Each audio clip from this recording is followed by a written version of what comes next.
Hey, what's going on everyone? Matthew from TheRightTrader.com back today with another daily crypto update. Today we're going to go over our normal schedule, and I wanted to just try to answer the question of when will this free fall come to an end. I'm sure a lot of you are wondering, and there's really two possible answers to this.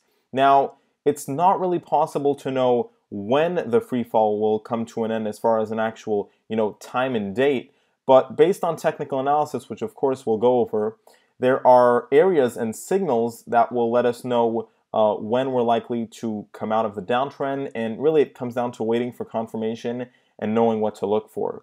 Now, what's the general market been doing? We had an attempted recovery.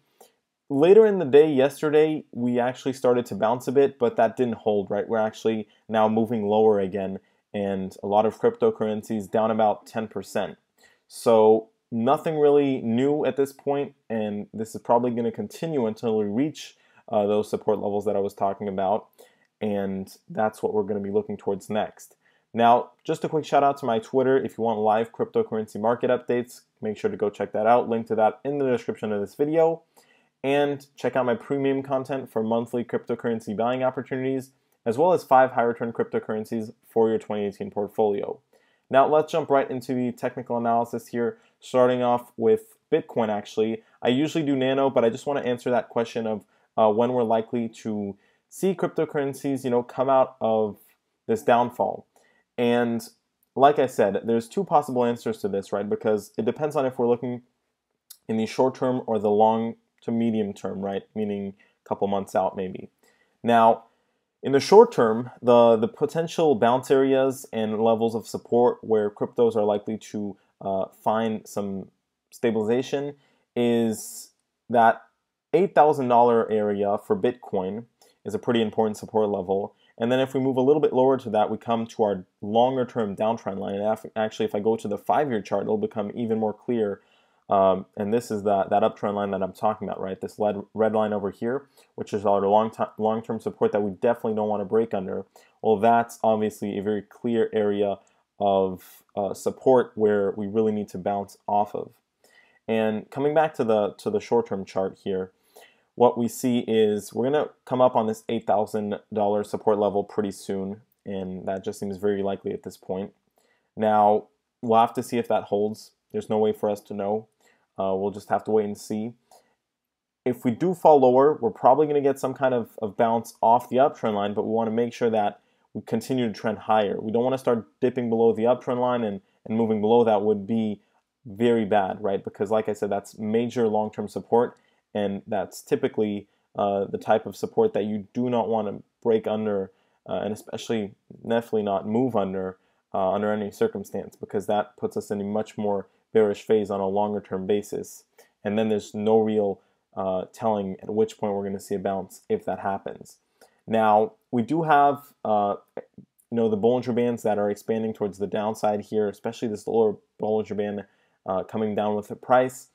And the chart is a bit messy right now, but what I wanted to point out was we're still in the symmetrical triangle formation. Now we have this shorter term one right here, and we'll see if we break towards the upside or downside of that. But paying attention to, I'm going to go ahead and put these in pink, to be honest. It'll just be much more clear for you all. But we've got our pink uptrend line and downtrend line, right? And these two trend lines form our symmetrical triangle that we're moving in. Now we're likely to come towards the end of the symmetrical triangle at this point, which is at around $8,000. And once we're towards the end of this, that's when we're really going to be able to know, I think, if we're going to be moving towards the upside or downside based on which side we break out of. And of course, the bullish area here, what we want to see is a break out of the downtrend line. That should be coming up, within the next 2-3 weeks, but it's going to take a little bit of time until we reach the end of this formation. And, but previously it was looking like maybe we're going to break out of that prematurely, but at this point, it's looking like we're really going to reach the end of this. And to be honest, that's normal, right? That is usually what happens with the symmetrical triangle formation. Now let's go ahead and take a look at Nano. We're going to jump over to Nano, then we're going to continue our normal schedule. Nano had a really nice attempt of trying to break out of the downtrend, but once again, it's very hard considering the current market conditions to make anything sustainable happen. Now, we did get a really nice V-shaped bounce. Of course, that short-term uptrend line was very steep and hard to sustain. That's what explains this drop that we had. We're now moving back towards 120,000 Satoshis. Hopefully, we'll get some kind of bounce here, but we have a couple support levels still. We're still in this range, really, I'd say, between 100,000 Satoshis and our downtrend line. And that's a pretty big range, but just be aware that we definitely don't want to break below 100,000 Satoshis no matter what, because that'll put us in a much more bearish situation. And for the bullish signal, we're obviously looking to break out of the downtrend line. Ideally, we want to remain above 120,000 Satoshis and start moving closer to the downtrend line, at which point maybe we could get a breakout then. Now let's jump over to Ethereum. Ethereum is in a little bit of a different situation compared to Bitcoin. Neither worse nor better, really. It's just different. So Ethereum broke out of its symmetrical triangle formation, and one thing that is somewhat worse than Bitcoin, however, is that we did lose this longer-term support line.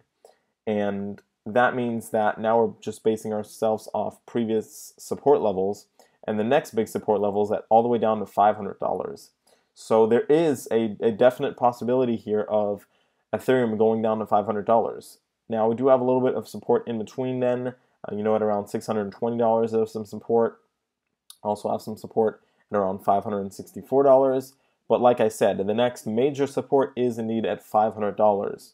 So I'd say that, if Bitcoin starts moving back towards $8,000, wouldn't be surprised to see Ethereum go back down to $500. And the good thing with that is we definitely don't want to start moving below $500. But if we get a bounce off $500 and start moving back up, at least we will have really flushed a lot of this, bearishness out, so to say. And otherwise, we have this little triangle over here between our $500 support level and our downtrend line, in which we're probably going to move in as we reach the end of this formation. Now let's go ahead and take a look at Litecoin, see what Litecoin has been up to. And Litecoin is trading in this triangle formation between $165 and the downtrend line. I'd say we're likely to continue in this formation, probably going to reach the end of this. And Litecoin is in a bit of a different situation. It's actually holding up a bit better as far as support levels than Bitcoin and Ethereum. And we actually do have some uptrend support here that I'll go ahead and put in right now. So those are all things that should help Litecoin sustain its current price levels, but we could still drop a little bit more, right? I think that there is a decent chance that we do come back down to $145. We could always come back and test $100. That would be a pretty big drop, however. And what matters here, I'd say, is as long as we're holding up in this general area, we're still pretty good here for Litecoin. I'd say compared to Bitcoin and Ethereum, I don't think that we're going to see as much of a drop just based on the support levels that we had. And what's a good possibility here is that we just have some consolidation between $145 and $165, which should be much better than, some kind of free fall, obviously. So let's go ahead and take a look at Ripple now, see what Ripple has been doing. It was holding up pretty well, consolidating, but like a lot of other cryptocurrencies, that is very hard to continue with the current market conditions. Now, Ethereum did end up dropping below 84 cents, which was our support level, and we're now moving a little bit closer to 65 cents. Probably going to come back and test that. Then we might see some consolidation. We could definitely drop below 65 cents. We do have some support at around 60 cents, but we're going to be moving, pretty quickly to 50 cents at that point, and maybe even back to 30 cents. To be honest, we'll see if that happens. If we move below 50 cents, then that is likely. For now, we still have support at 65 cents, and we do have an opportunity to consolidate here between 65 cents and 84 cents. So we'll have to see how things play out, but hopefully that's what happens over the next week or two. Now let's move over to Stellar. And Stellar has been in a bit of a different situation compared to a lot of cryptocurrencies in the sense that it actually had a bit of a bounce because it had its drop before a lot of other cryptos.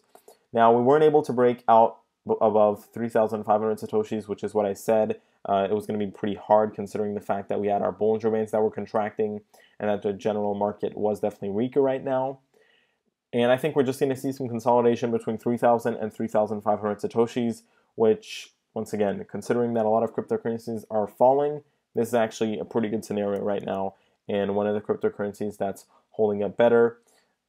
Keep in mind, though, that it is because it had a pretty harsh drop previously. Now, let's go ahead and take a look at Vertcoin and see what Vertcoin has been doing. It looks like Vertcoin is slowly but surely moving closer to $2, and we could definitely see a test of $1.54. Are we going to drop further than that? To be honest, in the shorter term here, even the next month or so, I don't really see us dropping below $1.54. Definitely possible that we test that level, however, and then we're probably just going to get some consolidation between $1.54, maybe $2 or so.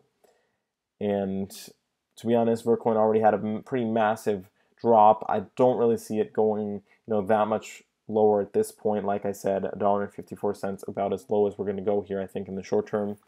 Let's go ahead and take a look at Lisk, see what Lisk has been up to. And it looks like Lisk is reaching the end of its little downtrending channel here. Now, we're probably going to get some kind of bounce at $12.15. This was the level that I'd say is the lowest that we should normally go based on this drop. Anything lower than $12.15 could get a little bit worrisome, right? If you start moving back to $10 and even maybe below $10, that's where things get a little bit more bearish and will really put us maybe in a longer term bearish scenario, let's say. So we'll just have to keep an eye on it for now because it's still in, finding support off the downtrend line, but it is moving lower nonetheless. And we're going to be coming up on that $12.15 support level very soon here. Let's take a look at Cardano now, and we're going to see what Cardano has been up to.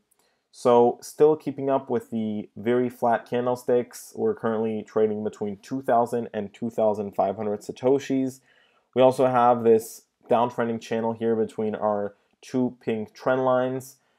We are going to come up on the downtrend line over here, which we definitely want to try to break out of, right? That would be a very bullish signal. And there is a chance of that considering that the indicators have flattened out quite a bit, but we have to wait for confirmation at this point. The market is not strong enough to start making any type of predictions, I'd say.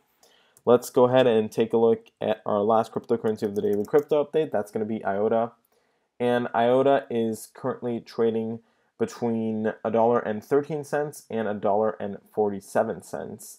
Now, it looks like we are moving lower, closer to $1.13. Like I said, definitely good chance that we test that level. We are coming up on that 30 line on the RSI, so we could get a bounce there. We could also move into oversold area. I'd say that it is likely that we test $1.13. It's pretty likely that we test $1. And we don't want to be moving below that because then the drop could be more severe, right? Moving back into the cent range. And I think I actually missed out on the Neo crypto update. So let me go back to Neo here. And Neo actually turned pretty bearish. We just dropped below $85. That was our support level that we didn't want to break below. Now we're, have all these downtrending lines and crypto indicators free falling here for Neo. We do have some support opportunities at $75, again, $63, some support, of course, 50 cents. But the next big support level is all the way down to $43. Now, I'm not saying we're necessarily going to go that low, but it is the next big support level. And seeing how the rest of the market is dropping, there is a definite chance of that happening over the next few weeks. With that being said, everyone, this is the end of the daily crypto update. Hopefully you enjoyed this video. If you did, please make sure to leave a like and subscribe. I'll see you next time. Thanks for watching, and have a great day.